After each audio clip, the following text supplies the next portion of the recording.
Lição de número 11, tema da lição: a intercessão de Jesus pelos discípulos.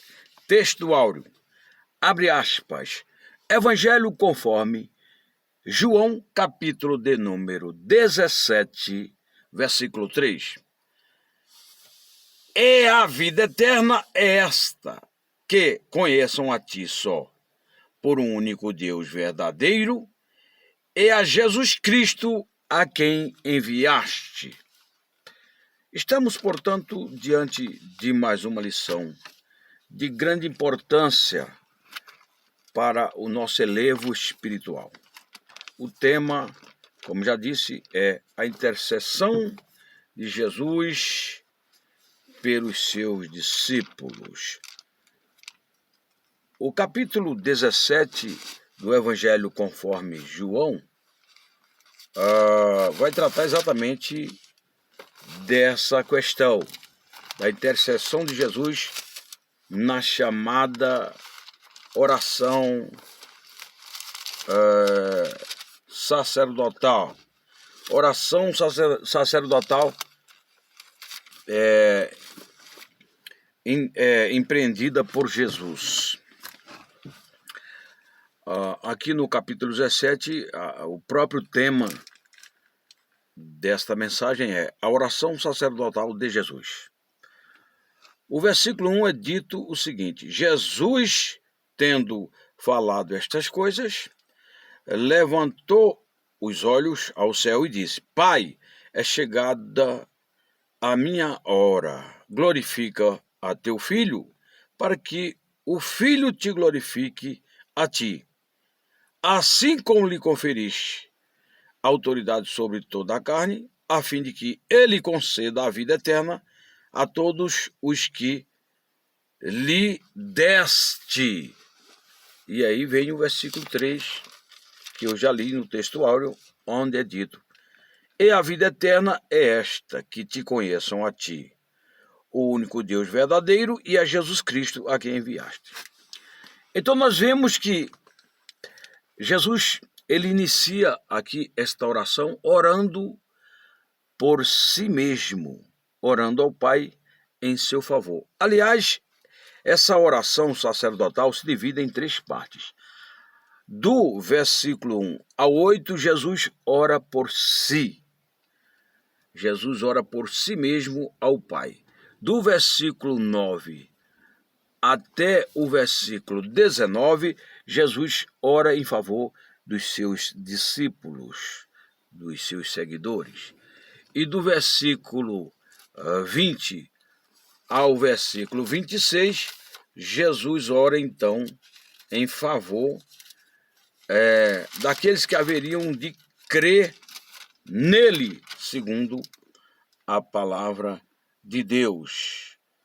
Essa oração se deu, portanto, do versículo 20 até o 26, que é o último versículo, fechando assim, portanto, essa oração do capítulo 17, a oração sacerdotal de Jesus. Então nós vemos que Jesus aqui, ele pede ao Pai para que o Pai o glorifique, assim como o Filho, Jesus Cristo, tem glorificado ao Pai. Ou seja, da forma como Jesus honrou o Pai na terra, através da sua vinda, através da sua obra, através dos seus ensinamentos, através da sua conduta moral, espiritual, através do seu exemplo de vida, do seu estilo de vida, Jesus então pedia ao Pai para que o glorificasse, confirmasse a obra final que culminaria na sua morte ali em sacrifício ao Pai em favor da salvação da humanidade. Jesus estava fazendo essa solicitação em forma de oração. E ele aqui, no versículo 3, que é o versículo, um dos versículos em destaque, ele nos chama a atenção, e para nós que somos crentes em Jesus e na sua palavra, é um dos versículos mais conhecidos, onde é dito: e a vida eterna é esta, que te conheçam a ti, o único Deus verdadeiro, e a Jesus Cristo a quem enviaste. Ou seja, a vida eterna não consiste em conhecer a respeito de Deus, sobre a sua palavra, mas a vida eterna implica em conhecermos a Deus, isto é, a mantermos uma comunhão com Deus, uma interação com Deus, uma convivência pela fé na sua palavra com Deus, com o Espírito de Deus. Por isso que tem muitos que são conhecedores profundos das Escrituras, inclusive dos originais hebraicos, aramaicos, gregos, latim, enfim. No entanto, apesar de serem eruditos, aprofundados nas Escrituras, não conhecem a Deus, conhecem tudo entre aspas, conhece o máximo possível a respeito de Deus, da teologia, enfim, daquilo que seria o tratado de Deus, teologia, estudo de Deus. Mas não conhecem absolutamente nada em relação a Deus, conhece a respeito e não conhece a Deus no sentido de terem, a maioria desses homens, no sentido de ter um relacionamento pessoal com Deus, porque isso é que faz toda a diferença. E a vida eterna implica nisto. Quando nós cremos na obra que Jesus realizou em nosso favor, nós recebemos pela fé, recebemos o Espírito Santo. E uma vez recebendo o Espírito Santo vai fazer essa conexão, né, entre nós e Deus, porque o Espírito Santo é a terceira pessoa da divindade. Então é aquele que intercede em nós diante de Deus. Jesus intercede junto ao Pai na glória, e o Espírito Santo intercede dentro de cada um de nós, para manter essa conexão, essa relação, essa interação de vida de fé com Deus. Muito bem. No versículo 4, Jesus ainda continua orando em seu favor. Ele faz a seguinte afirmação, ou a seguinte petição: eu te glorifiquei, aqui ele está declarando, né? Eu te glorifiquei na terra, consumando a obra que me conferiste para fazer. Deus, portanto, é glorificado quando nós fazemos a obra dele. E a obra de Deus são pessoas, é amor às pessoas, o respeito às pessoas, é estender a mão ao necessitado, é suportar uns aos outros, é perdoar, etc. Isso é obra que a Bíblia descreve como obra de Deus. Foi esta obra também e, sobretudo, que Jesus realizou.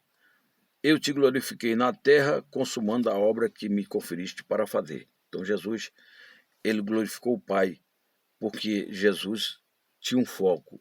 O foco de Jesus era salvar vidas, era abençoar vidas. Versículo 5. E agora glorifica-me, ó Pai, contigo mesmo, com a glória que eu tive junto a ti antes que houvesse mundo. Jesus, ele sempre esteve junto ao Pai, quando não existia o universo, quando não existia a terra, quando não existiam os homens, quando não existia absolutamente nada, Jesus já estava ali, junto ao Pai, na condição de segunda pessoa da Trindade. Por isso que a Bíblia fala que no princípio era o verbo, aqui no capítulo 1, versículo 1 de João. O verbo estava com Deus e o verbo era Deus. Então, Jesus sempre esteve junto ao Pai e sempre foi aquele que teve participação na glória do Pai, porque a glória do Pai pertence apenas a Deus, mas Jesus, na condição daquele que tem a mesma natureza divina, também tem parte nesta glória. Versículo 6. Manifestei o teu nome aos homens que me deste do mundo. Eram teus, tu nos confiaste, e eles têm guardado a tua palavra. Jesus manifestou o seu nome diante dos homens. Continua manifestando através da sua palavra. Nome está ligado à biografia, à história, atributos, caráter, personalidade. E Jesus, ele descrevia o seu Pai como sendo santo, poderoso, amoroso, justo, fiel, soberano, sábio e assim por diante. Então Jesus manifestou tudo isso diante dos homens, porque quem via Jesus via o próprio Deus em carne, encarnado na figura humana, porque Jesus, ele era e continua sendo o Emanuel, traduzido é Deus conosco. Quem via Jesus, e ele mesmo declarou, quem vê a mim vê ao Pai, eu e o Pai somos um. Versículo 7, agora eles reconhecem que todas as coisas que me tens dado provém de ti, porque eu lhes tenho transmitido as palavras que me deste, e eles as receberam, e verdadeiramente conheceram que saí de ti, creram que tu me enviaste. Tudo que Jesus fazia, ele fazia para glorificar o seu Pai. E aqueles que estavam ali em sua volta reconheceram que de fato Jesus procedia do Pai, estava vindo da parte do Pai. Era a maior representação e expressão do Pai ali na terra. Muito bem, então aqui termina a oração de Jesus sendo feita por ele em seu favor, e agora inicia a oração que ele faz em favor dos seus seguidores, dos seus discípulos, naquele contexto ali, a partir do 9. É por eles que eu rogo, não rogo pelo mundo, mas por aqueles que me deste, porque são teus. Então Jesus, a princípio, aqui no primeiro momento, está rogando tão somente pelos seus seguidores, seus discípulos, e não pelo mundo. Né? Nesse contexto aqui, ele está rogando, né, pelos seus seguidores. Ora, todas as minhas coisas são tuas, e as tuas coisas são minhas, e neles eu sou glorificado. Jesus é glorificado através dos seus seguidores, porque os seus seguidores foram ensinados a fazerem conforme Jesus fez. Certa feita disse Jesus, assim como eu fiz, que vós façais também. Então, eles estavam sendo ensinados ali a fazer conforme Jesus fez. É só verificar aqui no capítulo 13, né, onde é dito aqui o seguinte, voltando um pouco aqui, diz assim, vós me chamais o mestre e o Senhor, e dizeis bem, porque eu sou. Ora, se eu, sendo o Senhor e o mestre, vos lavei os pés, também vós deveis lavar os pés uns dos outros. Porque eu vos dei exemplo para que, como eu vos fiz, façais vós também. Então, da forma como Jesus fazia, ele ensinou os seus discípulos também a fazerem. E na medida que eles iam fazendo, tomando Jesus como modelo, eles estavam automaticamente glorificando também a Deus. Muito bem. Versículo de número 11. Já não estou no mundo, mas eles continuam no mundo. Ao passo que eu vou para junto de ti, Pai Santo. Guarda-os em teu nome que me deste, para que eles sejam um, assim como nós. Jesus ele já estava aqui, ainda que não tivesse acontecido ainda, ele não tivesse ainda passado pela morte, pelo sacrifício de morte de cruz, mas ele estava já fazendo referência ao futuro, né? É impressionante como Jesus Cristo ele já se coloca, né, contando com a sua vitória futura. Muitas vezes Jesus fazia referência ao futuro, ainda que ele não tivesse ainda chegado, mas levando em consideração que Jesus ele estava ali na condição de homem perfeito, mas também de o verdadeiro Deus, ele podia prever coisas futuras e podia proferir palavras se identificando com esse futuro, na condição de Deus que ele era e que é eternamente Deus, porque sempre foi Deus. Como homem ele assumiu um corpo humano durante o mistério da encarnação. Esse corpo morreu, mas ao terceiro dia ele ressuscitou. E hoje ele continua com esse corpo, porém glorificado junto ao Pai, intercedendo pelos seus na glória celestial. Muito bem. Aqui no versículo 12, nos informa o seguinte: quando eu estava com eles, guardava-os no teu nome, que me deste, e protegi-os. Nenhum deles se perdeu, exceto o filho da perdição, para que se cumprissem as Escrituras. Então, aqui ele faz referência ao Judas. Tá? Todos quantos foram dados pelo Pai a Jesus, Jesus guardou, exceto o filho da perdição, porque estava escrito em Salmos que alguém haveria de se identificar com esse filho da perdição. Não necessariamente teria que ser o Judas, seria alguém daquele grupo apostólico. E o Judas foi aquele que assumiu a bolsa, era o tesoureiro, começou a dar vazão ao diabo. A Bíblia fala, o próprio Jesus fazendo referência a ele, deixou claro que ele tinha o hábito de roubar, né, parte das finanças que eram colocadas ali na bolsa. E finalmente ele foi dando lugar ao inimigo da sua alma, e o resultado foi, ele resolveu trair Jesus e o vendeu por 30 moedas, e nós sabemos o final da sua vida. Então, quer dizer, isso aqui serve de alerta com cada um de nós. Está nas Escrituras que existe um grupo que vai ser condenado, mas não necessariamente nós temos que nos identificar com esse grupo, não. Nós temos que procurar nos identificar com aquele grupo que está se submetendo a Deus, que está procurando fazer a vontade de Deus, que está procurando honrar a Deus. É isso que nós temos que fazer. Muito bem. Portanto, fica aqui essa palavra. Eu acabei de ler aqui o versículo 12, foi isso? Isso mesmo. Muito interessante, muito edificante essa passagem aqui.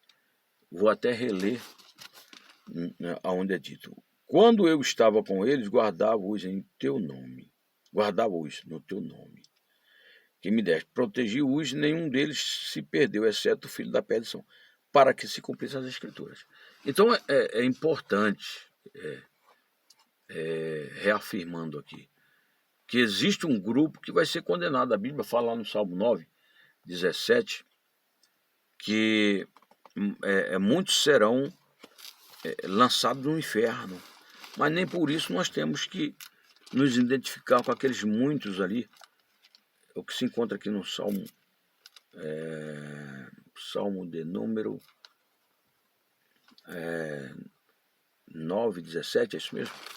Vamos ver aqui, 9 e 17. Os perversos serão lançados no inferno, e todas as nações que se esquecem de Deus. Mas não necessariamente nós temos que nos identificar com esses que vão ser lançados no inferno. Por quê? Aqui é dito que os perversos serão lançados no inferno e as nações que se esquecem de Deus. Mas é o que está escrito em Isaías 55, versículo 7. Olha só, 55, 7 de Isaías. Fala assim, ó. 55, 7. Deixe o perverso o seu caminho, o iníquo os seus pensamentos. Converta-se ao Senhor, que se compadecerá dele, e volte-se para o nosso Deus, porque é rico em perdoar. Então, os perversos serão lançados no inferno? Serão. Mas, enquanto estão em vida, têm a oportunidade de atentar para o convite de Deus. Deixe o perverso o seu caminho e se volte para Deus. E lá no capítulo 12 de Eclesiastes é dito: lembra-te do teu Criador nos dias da tua mocidade, antes que venham os anos e os maus dias, nos quais dirás, não sinto neles prazer. Ou seja, assim como os perversos serão lançados no inferno e as nações que se esqueceram de Deus, não necessariamente significa dizer que todos nós temos que nos esquecer de Deus, porque Deus nos chama a atenção para lembrar dele. Eclesiastes 12, versículo 1. Muito bem. Então, continuando aqui no versículo 13, mas agora eu vou para junto de ti, e isto falo do mundo, para que eles tenham o meu gozo completo em si mesmos. Eu lhes tenho dado a tua palavra e o mundo os odiou, porque eles não são do mundo, como também eu do mundo não sou. Jesus Cristo, ele foi claro em dizer que ele deu a sua palavra para os seus seguidores e o mundo os aborreceu. O mundo que se opõe a Deus, que se opõe aos princípios e valores divinos, esse mundo ideológico, esse mundo corrupto, imoral, persegue o povo de Deus. Persegue porque o povo de Deus tem a palavra. E o mundo odeia a palavra. É o que está escrito aqui, ó. Eu lhes tenho dado a tua palavra e o mundo os odiou. O mundo odiou por quê? Porque os seguidores de Jesus têm a palavra. Já diria o salmista no Salmo 119, versículo 11. Guardei a tua palavra no meu coração para não pecar contra ti. O povo de Deus não vive na escravidão do pecado. Por isso que o mundo aborrece o povo de Deus. Muito bem, versículo 15. Não peço que os tire do mundo, mas e sim que os livre do mal. Nós estamos no mundo, mas temos o livramento de Deus, temos a proteção de Deus, temos os santos anjos de Deus trabalhando em nosso favor.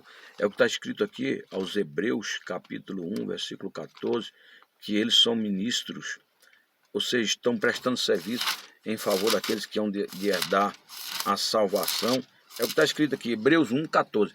Não são todos eles espíritos ministradores enviados para serviço a favor dos que hão de herdar a salvação? Você que é salvo em Jesus Cristo, você que tem Jesus Cristo, você que está debaixo da blindagem do sangue de Jesus Cristo, saiba que você tem todos os anjos, os santos anjos de Deus trabalhando em seu favor. É o que está escrito. Versículo 16, ou melhor, 17. Santifica-os na verdade, a tua palavra é a verdade. Assim como tu me enviaste ao mundo, também eu os enviei ao mundo. E a favor deles eu me santifico a mim mesmo, para que eles também sejam santificados na verdade. Então Jesus aqui conclui, a intercessão em favor dos seus discípulos, aqui no versículo 19, onde é dito que assim como ele foi enviado pelo Pai, ele estaria enviando os seus seguidores também.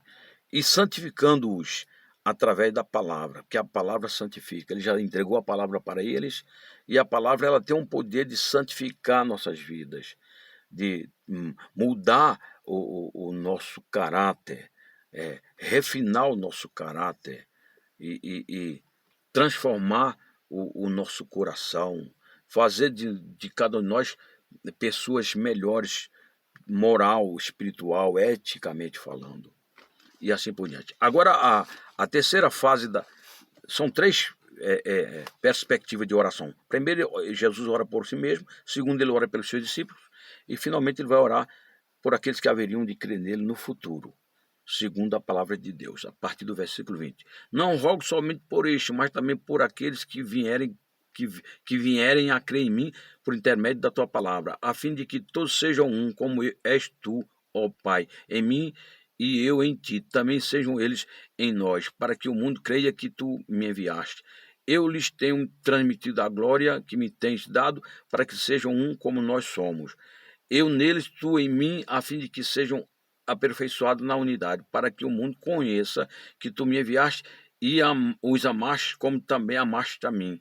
Pai, a minha vontade é que onde eu estou, estejam também comigo os que me deste, para que vejam a minha glória que me conferiste, porque me amaste antes da fundação do mundo.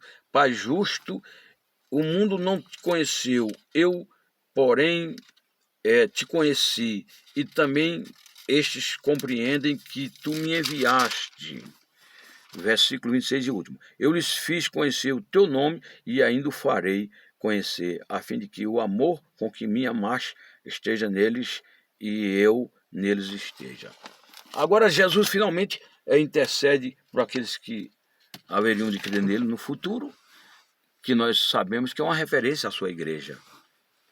Porque antes de Jesus ser sacrificado e ressuscitar dos mortos e subir aos céus, a igreja ainda não tinha sido edificada. Ele havia dito para o Pedro que edificaria a sua igreja. E a igreja ela foi inaugurada no capítulo 2 de Atos dos Apóstolos, e a partir dali ela passou a ser edificada, passou a ser construída espiritualmente falando. Então, muitos ali passaram a crer, já no dia de Pentecostes, cerca de 4.000 pessoas se converteram ali através do sermão que Pedro ministrou, e dali por diante a igreja começou a crescer, e ela foi sendo formada de gentios, tanto de judeus como de gentios.